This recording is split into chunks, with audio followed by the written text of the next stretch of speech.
So we get this soil water sensors, and then they give us a signal. They give us this line that comes back. And so when either with soil water tension, it goes low when you or goes low when you irrigate, and then it gets higher as it gets water stressed. And the soil water content sensor that gets higher. Let's see, when more water in the soil increases that number, and then it gets drier as it comes down. So what we want to do with those numbers, in order to make them meaningful to us, we need to know when is the soil full, and when is are the trees going to begin to experience water stress.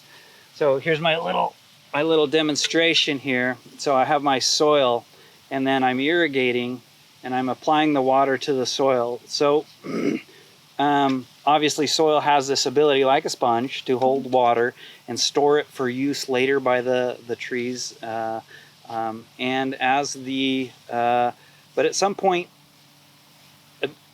adding additional water, even though it makes us feel good because we're irrigating and it goes into the soil, we see it go in, but the soil can only hold so much water.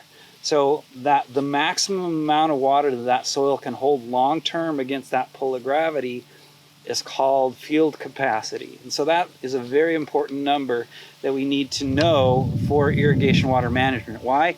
Because that's the top. We don't want to put more water in the soil than it can hold. Right. Because what happens is we wasted our time, we wasted our money, we probably also rinsed a lot of those soluble nutrients out of the soil.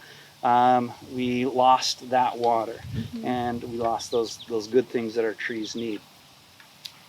So field capacity, the maximum. And then the other point that we need is to know when it's going to begin to experience water stress. So when my soil is at field capacity, just like when I squeeze a sponge, lots of water comes out very easily.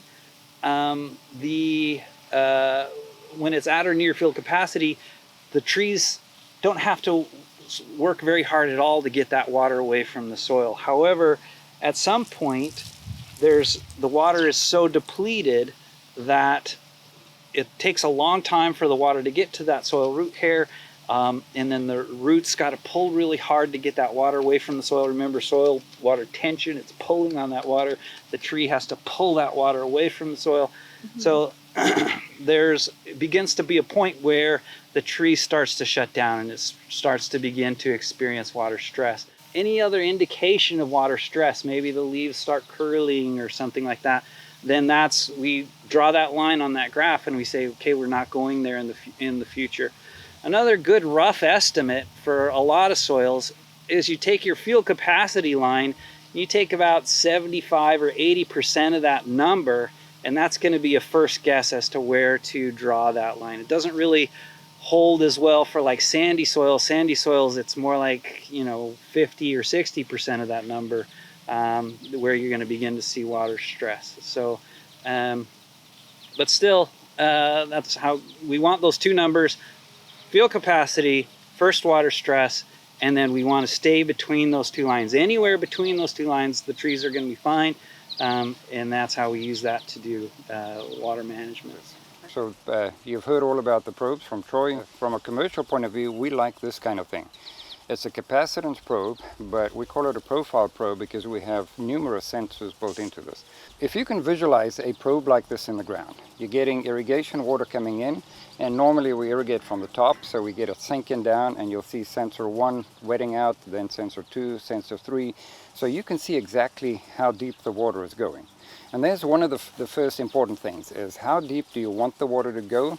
If let's say you have a root zone that only goes to here, and you're pushing water down to there, then you know that you're overwatering.